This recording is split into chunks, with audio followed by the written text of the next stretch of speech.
a year after Russia waded into the war in Syria, aiming to flex its national security muscles and prop up beleaguered Syrian President Bashar Assad.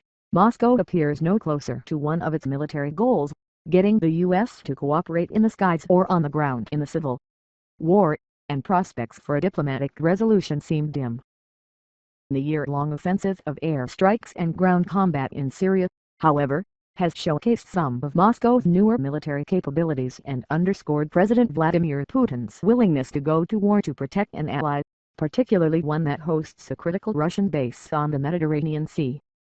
More broadly, it put Russia at the center of the conflict, which provided an opening for diplomatic cooperation between the U.S. and Russia to end the civil war.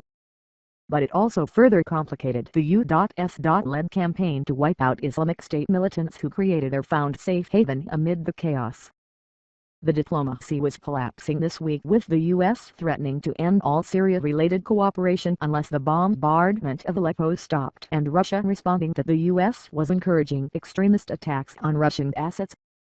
For its part, Russia has demanded that the U.S. separate the anti-Assad rebels it has supported from Al-Qaeda-linked militant groups, who often intermingle.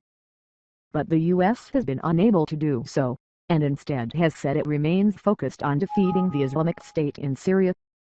The bickering and diplomatic stalemates have threatened to stymie other U.S. Russian issues, such as economic sanctions or the annexation of Crimea.